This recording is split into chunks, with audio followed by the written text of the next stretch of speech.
Alex Ovechkin doesn't like to fight, but he will if he has to. Your Locked On Capitals, your daily podcast on the Washington Capitals. Part of the Locked On Podcast Network. Your team every day.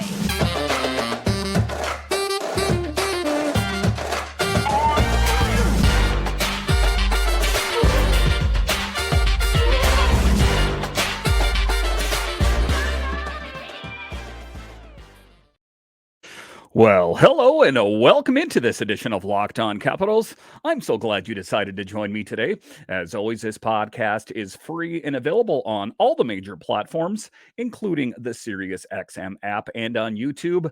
And I want to thank you for making this your first listen each and every day. My name is Dan Holme. You can find me on Twitter. It's at DanCaps218. You can find the show on Twitter. It's at Locked On Caps. And the best way that you can help grow the show is to subscribe to Locked On Capitals on YouTube and comment anything down below. Also, if you would like to submit your questions or text me one-on-one about Capitals hockey, we can do that on subtext. Just check the show description for more details. Today's episode is brought to you by FanDuel. This episode is brought to you by FanDuel Sportsbook, official sportsbook of Locked On. Make every moment more. Visit FanDuel.com. And now new customers can bet $5 and get $200 in bonus bets guaranteed. Visit fanduel.com/locked on today to get started. So in this edition of Locked On Capitals, we talk about Rasmus Sandin and how he's poised for a big season. What do we remember about Rasmus Sandin was at the trade deadline last season that the Capitals sent Garnet Hathaway. They sent Dmitry Orlov out to Boston. We got a first-round pick. We flipped that from Toronto, and we got Rasmus Sandin. There were, before that, a lot of questions about the Capitals' blue line, and Rasmus Sandin figures to be the number one defenseman for the Capitals. When John Carlson hangs up the skates at one point, and he is looking for a big season. We'll talk about Rasmus. A little bit later, we will talk about Vincent Iorio and how he helped the Hershey Bears win a Calder Cup, but something went wrong, and he missed his day with the Calder Cup. We'll talk about that, but just to get it going here, we'll talk about Alex Ovechkin, a big, intimidating guy. Make no mistake about it. I saw him at MedStar Ice Complex years ago. And, you can kind of respect how big he is on television. You're like, yeah, he looks like he's a pretty big guy, but I'm sure that's just the TV making him look a lot bigger than he was. Well, it was me and my wife. We were standing out at what was the time called Kettler Ice Complex, and he came walking to his car, a huge, intimidating guy. I don't know anyone that would want to fight this guy. He's a huge dude, but I think a lot of people think that the reputation out there is that Alex Ovechkin relishes the fact of fighting. But if we actually honestly look back on it, his last major skirmish, his last fight was with Svechnikov in 2019. So, even though he is this big, bulking guy, he is not a guy that likes to show it off. He does not have some of the characteristics of Tom Wilson. Tom Wilson, when he first came into the league, all you'd have to do is make the movement for your gloves and he'd be ready to fight.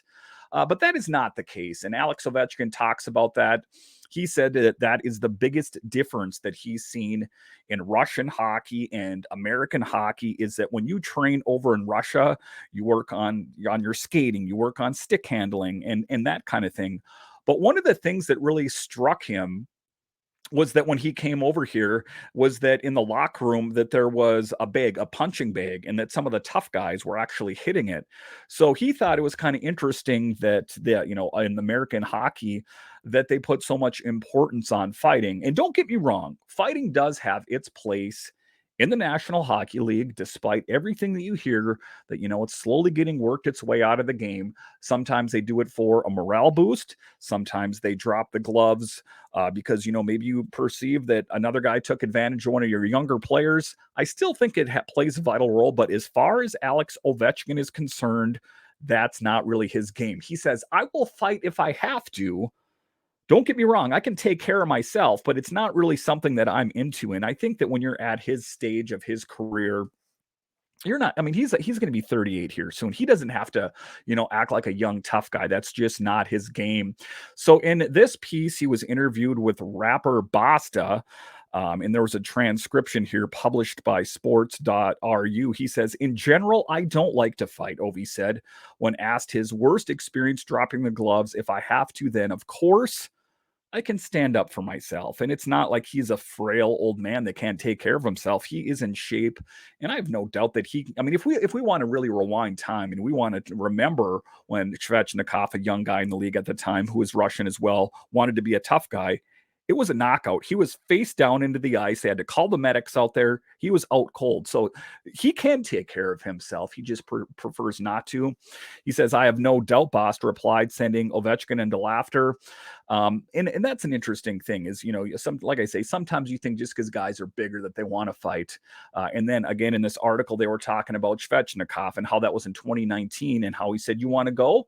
And Ovechkin says, sure, let's go. And the rest is history. And if you guys have not seen the fight, take a look on YouTube or wherever you find your videos. It is quite convincing. It was like 2 or 3 punches. That was it. And it just goes to show you, you play with the bull, you get the horns, you step up to Ovechkin, then that's what's going to happen. So what do we remember about the press? And what do we remember about Rod Brindamore as he was talking about? That's unfair. He's a young guy in the league. And at the time, Alex Ovechkin was much, much bigger and older. Listen, this reminds me of the whole thing about Panarin. When Panarin jumped on Tom Wilson's back, let me just tell you something. You jump on someone's back or you step up to someone and say, you want to fight, you get what you get. Whether that's good or that's bad, or whether you come up on top or on the bottom, you get what you get. And Svechnikov stepped up to Alex Ovechkin and said, you want to go? And Alex Ovechkin's like, sure, let's go, young guy. Let's see. You want to make a name for yourself? Let's do it. He asked me to fight, and I said, let's go. Ovechkin said, I hope he's okay. You don't want to see a guy get hurt. And of course, that's kind of sad. I hope he didn't get hurt. And I don't really believe that Alex Ovechkin hopes he got hurt. Don't get me wrong. But with that said, probably shouldn't have stepped up to me if you didn't want to get hurt. And it's interesting that Conor McGregor, former UFC championship, commented on, he said, they can run, but they can't hide. And that's one of the things that, there's a lot of guys that think they're tough guys until they step up to the big guy in the room. And maybe they're just, I don't know. I think in Svechnikov's case, he was a young guy trying to make a name for himself and watch, Alex Ovechkin's tough. I think I'm pretty tough too. He found out. And again, that's what I can't emphasize is you step up to someone like that, you get what you get. Taking a look at Ovechkin's other 3 fights, Brandon Dubinsky in 2010, Paul Gosted in 2006, and Mike Richards in 2006. So not a lot of fights. He is definitely not like, Tom Wilson in his younger days where he wanted to drop the fights all the time. He says any fight is always memorable. And of course they are. If you step up to someone, it's going to be memorable. And not every day someone walks up to you and said, you want to fight? And just kind of what I was talking about off the top, he says, in general, hockey has changed now. They take more technical players, Ovechkin says. I'll tell you a story. When I first came to the NHL, then hockey was about fighting. We have lines, the first, second, and third, and fourth. On the fourth line, the tough guy must be confident. I come from Russia. I know that training, there are running and a gym and ice in America. I went to the locker room and there was a huge punching bag. That was a quote from Alex Ovechkin. So just talking about the cultural difference and the brand of play in the National Hockey League, how things are so much different. You think to a certain extent, taking a look at Russians, they seem like they're pretty tough guys. You think they would have a punching bag there, but that's not their game. I'm sure there is fighting in the KHL. I'm not well versed on the KHL, but I imagine that there's some fighting. It's just, the part and parcel of, guys in a competitive sport. At times you'll see fighting in baseball and football. You were trying to win a game, and sometimes emotions boil over. And as a guy, sometimes you want to fight. I've been in fights in my life. They were back when I was in high school. Probably pretty dumb looking back on it, but I think to a certain extent, when you're a younger guy, you feel like you need to prove yourself. And the older you get, that kind of goes away. You don't really have that feeling. So I think that's what Alex Ovechkin is about. I think that when Tom Wilson first joined the team, I think he thought, let that young guy, that young, strong guy, fight my fights. I don't want to do that. And you've seen that, especially when Wilson was on the top line with Ovechkin and originally Backstrom was on the top line. If anyone roughed up Ovechkin, Tom Wilson was like, nope, you're not doing that. But what we're seeing is the maturation of Tom Wilson as well, as he's going to be the future captain, that he's not fighting every fight. I think to a certain extent, when he first came into the league, he was dropping the gloves, and he's even maturing and getting a bit older. Like, I don't need to do this. I don't need to prove anything to anyone. But if you want to step up to this, you're going to find out. And I think that, it's part of young men out there that they feel like they need to kind of to prove that they're tough. And oftentimes you find out the wrong way that who's tough and who isn't. All right, so coming up here, we will talk about Vinny Iorio and how he helped the Hershey Bears win a Calder Cup, but he made a small error. See, everyone had a day with the Calder Cup, and he forgot to fill out a form. How does that happen? We'll talk about that coming up.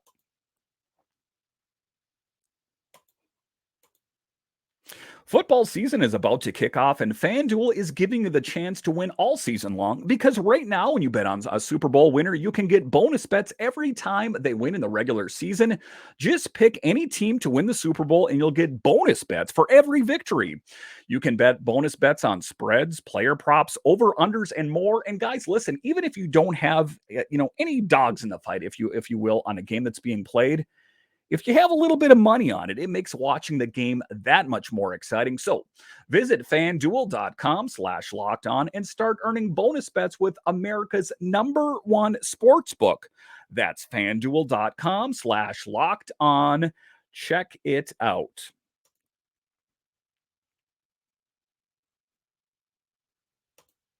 All right, welcome back into this edition of Locked On Capitals, part of the Locked On Podcast Network, your team every day. Make sure and subscribe or follow Locked On Capitals wherever you find your podcasts and on YouTube. Training camp is just around the corner, and I've got you covered. And also, if you want to talk hockey with me, if you want to have questions for the show that I'll read, join me on Subtext and we can chat. I'll text back and forth with you on hockey.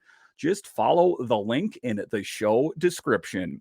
All right, in this next segment here, we are talking about Vinny Iorio, a young blue liner who I think is going to be the future defenseman for the Capitals, the big team at some point. The difficult thing for Vinny is it is a crowded space right now. The blue line is rather crowded. And, I think the Capitals are ultimately looking for that seventh defenseman. Who is that going to be? Some people thought it was going to be Alex Alexiev, but I think that there is going to be players in camp like Vinny Iorio that are going to want to battle for those spots. So it's going to be interesting to see how everything shakes out. But let the best man win. Don't have any personal feelings like I thought, and I kind of fall into this category like, well, why did you sign this guy or that guy? I thought it was going to be this guy. Let the best man win. And that is what training camp is about. And that's going to be coming up here real soon. And just let the cards fall where they may. The best guy, the most qualified guy is who you want to have out there. And that's true when you've seen goalie competitions, or if you're a fan of other sports, quarterback competitions. Let the best guy win. And that'll give you the best chance to win. But an interesting story about Vinny Iorio is that everyone, kind of like the Stanley Cup, has their day with the cup, and you can take it and, have it with your family members, pose for pictures with it, whatever you want to do with it. But Vinny Iorio made a bit of a mistake. He forgot to fill out a form. How does that happen? Seems like a bit of a gaffe, a bit of a miscue, and he didn't seem too bummed out about it. He said that there were the veterans on the team that had played for the Bears for quite some time, and that ultimately he was just happy that they got their time with it. He says, apparently there's a form we're supposed to fill out, Iorio said with a laugh. I didn't know. So it seems like a kind of a silly mistake to make, but he doesn't seem to be too bummed out about it. But just talking about, definitely a guy that's going to have a spot on this team, a huge guy, 6'3", 205 pounds. So that's what I've talked about. And if you're an everydayer, is that I don't know necessarily what kind of team this team is going to be next season, but it's Vinny Iorio and it's all these young guys and all the draft picks that I think that everything is going to be good in years to come. I never had the chance, but to see on social media all the other guys with it, it just makes me happy because they work so hard for so many years. And to see us all get the chance to have it and lift it, it's pretty cool. And, it's kind of a bummer that he didn't get his opportunity with it, but he doesn't seem too upset about it. So I think that's the big thing. It just seems like, how does that happen? Taking a look at his contributions, though, he played 63 games for Hershey and had 2 goals and 20 assists and a plus minus rating of 17. And he was a force to be reckoned with in and showcased his skating and his physicality. So he is not just a one trick pony. He is not a guy that is just kind of, a name that you've heard about for the longest period of time. I do perceive that he does have a spot on the Capitals on the blue line at some point. And I don't think he's necessarily going to be one of those games like Lucas Johansson that we've heard about for so many years that it just never seems to happen. Is it ever going to be Lucas Johansson's turn? So there are a lot of guys. Those are the players that are kind of in flux for me is Lucas Johansson, Alex Alexiev, and Vinny Iorio. There is not a lot of, open positions, like I said, on the blue line if we take a look at who's on the blue line. So I think best case scenario, they're playing for that 7th spot. So not, the best case scenario for a younger guy. And I think that ultimately at the end of the day, just like with Connor McMichael, I say the same thing about Vinny Iorio. I think that you would be best served playing down in Hershey if you're going to get regular playing time other than being that 7th defenseman, which is going to see very little time unless there's an injury. If you want to take a look back on Irwin, Irwin had a little bit more playing time last year because of myriad of injuries. So potentially you could get more playing time. But if there's no major injuries, you're not going to get a lot of playing time. And I think that for a young guy, you would be best served to play down in Hershey. Same thing goes for Alexiev. Same thing goes for Iorio or Lucas Johansson. I know they do need that 7th defenseman. I guess in an ideal situation, you would kind of cycle them through. Like you get, a month or 2 months as the 7th defenseman and then cycle them, get them down to Hershey and get the next guy just to keep them fresh. Because not everyone's like Irwin. Irwin was a unique player in the regard that you could put him into the deep freeze and then, thaw him out a month or 2 later, and it was flawless. Like he never left.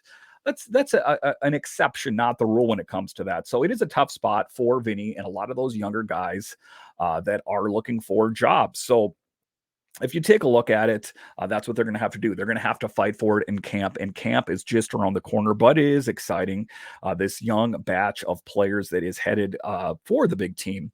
He said, first year, there's a lot of ups and downs. It's pretty rigorous, Iorio pointed out, adding just keeping like mentally strong and just keeping the mentals up to par is the biggest thing for me. You got to be mentally sharp to play hockey. You can't kind of glaze over and kind of forget what you're doing out there. And I think that in his brief sample size with the Capitals last season, I think he played rather well, all things considered. But again, it's a crowded space, and who's going to come out of that lineup so you fit in. I think that if you're one of those guys that's kind of on the fringe, the 7th defenseman, in a subconscious way, you hope that there's an injury or you hope that there's a poor play at your position that you want to get into. Otherwise, you're just not going to get that time on the big team. But at the end of the day, I am pulling for Vinny Iorio, Alexiev, Lucas Johansson, all these young guys. I followed many of them, some of them for quite a few years, and I'm hoping that they finally get their opportunity on the big team. As we know, there's not going to be any big changes, but change is going to be coming within the next few years, and it's going to be this young batch of players, and that is what I'm most excited about. All right, so coming up here, we will talk about Rasmus Sandin. If we remember, he was the player they picked up at the trade deadline. I think he is going to be a key piece on the Caps blue line, and I'm not the only one. We'll talk about that coming up.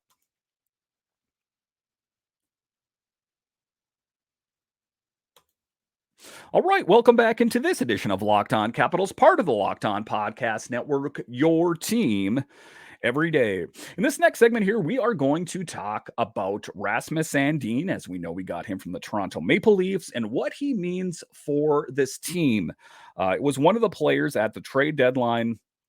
Kind of came towards the end, and I think it was one of the things that Gustafsson, and we know that he wasn't going to be coming back, so Gustafsson went up to Toronto, and we know that we lost Hathaway, and we know that we lost Orlov, so we were looking to make changes, and part of that change was coming on the blue line because we know it was minus Gustafsson and Orlov, so we needed not just an AHLer, not to say that disparagingly, but we needed someone that was, a competent blue liner. And they got him, in my estimation, by Rasmus Sandin. He figures to be a top 4 defenseman.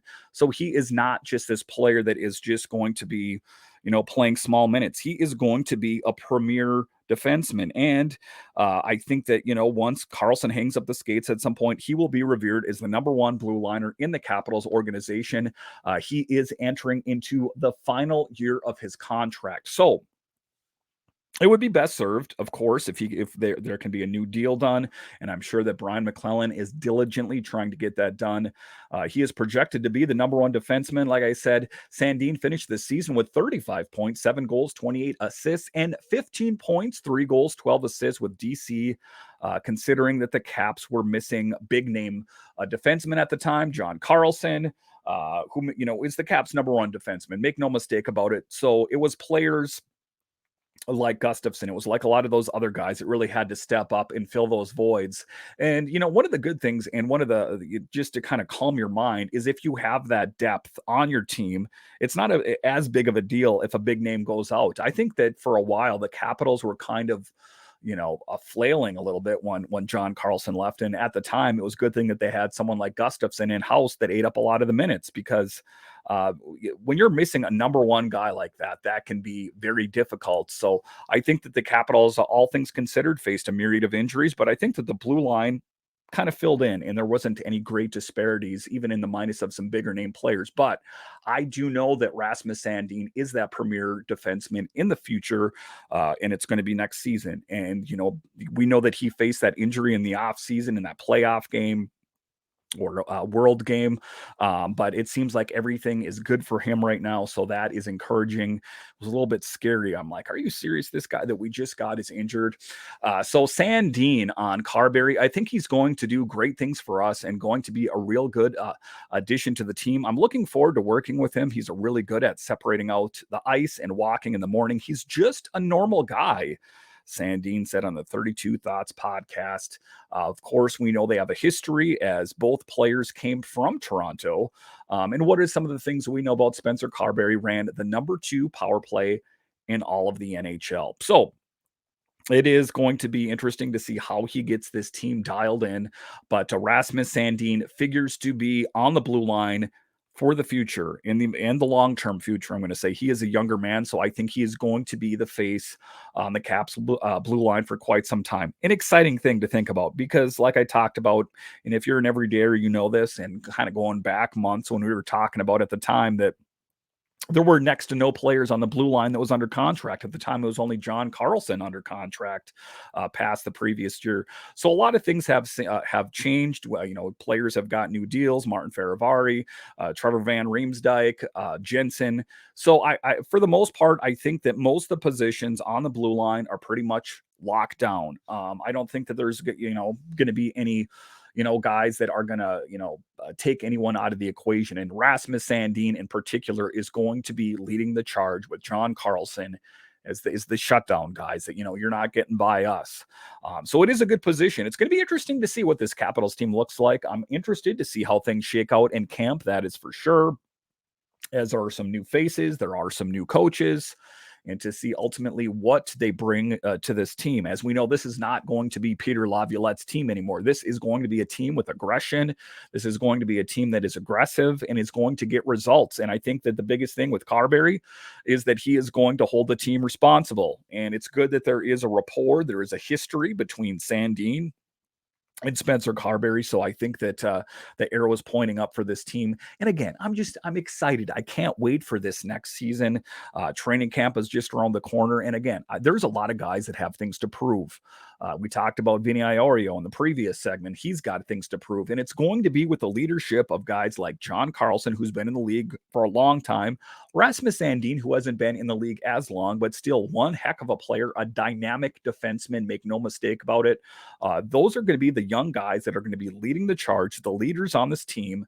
And I'm not going to write the Capitals off yet. I know that it's easy thing to do, because you hear, a lot of the premier insiders are, oh, they're old, they're not going to do anything. Did you see what Pittsburgh did? Did you see what Carolina did? And okay, we'll just let that all play out on the ice. There are still some guys on this team that have a fire in their belly and they want to win games. And as Caps fans, you should be pumped up for this next season. I know that I am. All right, once again, I want to thank you for joining me on this edition of Locked On Capitals. And are you a fan of other DC sports? Well, Locked On has got you covered. Nationals baseball is still going on, and we have Locked On Nationals, and Commanders football is coming. We have Locked On Commanders and Locked On Wizards, as the NBA season isn't coming far behind. So it is an exciting time of year to follow these DC sports, and it is an exciting time to listen to the Locked On Podcast Network. All right, once again, I want to thank you for joining me on this edition of Locked On Capitals, part of the Locked On Podcast Network, your team every day. My name is Dan Holme, and I'll talk to you again next time.